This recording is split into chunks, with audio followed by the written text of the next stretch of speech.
Well, they're getting the band back together. I speak of that soiled diaper called Occupy Wall Street, now reforming to help Bernie Sanders win New York. I hope they play the old hits. Well, Occupy Wall Street, but many have gone to jail. Well, Occupy Wall Street, the movement's too big to fail. Get your freedom on, get your freedom on, get your freedom on. Get your freedom on. Nice. Media darlings, OWS infested American parks 5 years ago, handing romantic imagery like that to soothe the reporters' lefty pangs. Yet the movement, and it was a movement in more ways than one, turned rank. Its infantile agitation, having no solution for what they wish to slay, sliding into an orgy of trash, vandalism, drugs, and assault. A media so desperate to find one racist sign at a tea party somehow missed all this. Parks like New York's Zuccotti became a leftist microcosm. Once in control, it went to hell in a hemp basket. With only feeling and no fact, leftists can only ruin. See de Blasio's New York or Rahm's Chicago, which is why OWS is perfect for Sanders, who enjoyed decades untethered to reality or history. Both compare America to some fictitious utopia, one that quickly becomes Venezuela without hope or toilet paper. Neither OWS or Sanders make anything, so they don't get that wealth isn't spread by government, but traded by those who create it. When they rage against profit, it's like a caveman shaking its fist at the rain. You need rain, you dumb caveman. But the media treats Sanders the same way it treated OWS, no vetting whatsoever, resulting in a socialist with no idea how to fight terror or debt and giving Hillary a run for her life. All right, Eric, is this exactly what Bernie Sanders needs? I'll tell you, here's what he got everything he needed today. Yeah. Bernie Sanders here trying to do well in New York. It ends up with OWS, also gets the transit workers union to endorse him. And then the third thing happened. Verizon employees, 36,000 Verizon employees walked off the job today.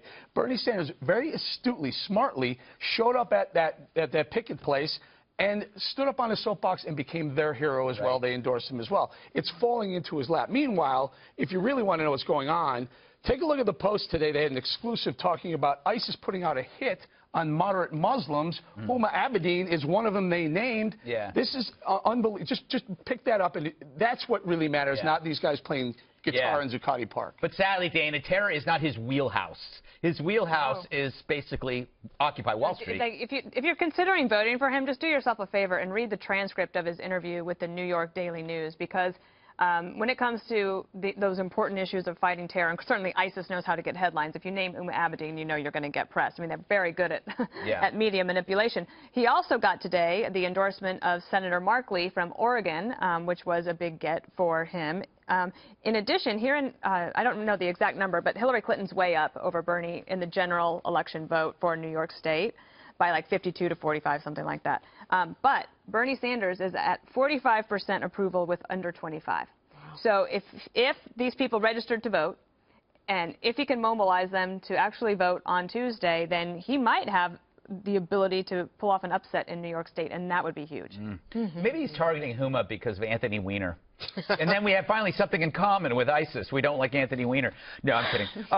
Sanders is their logical candidate, right? Because he, like OWS, thinks America is the problem, which is why he has a blind eye to terror. Well, I'm surprised this twisted, union and marriage between them didn't, happen sooner. This is sort of a no-brainer.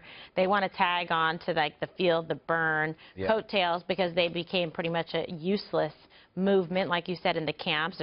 Rapes happening, assaults, all crimes against women, but they're concerned about guys working 9 to 5 on Wall Street. I mean, it's unbelievable and now they're jealous also of the attention of other groups like Black Lives Matter. Yeah, and you know how powerful Bernie Sanders is, Juan? Now Hillary apparently is showing up at Verizon.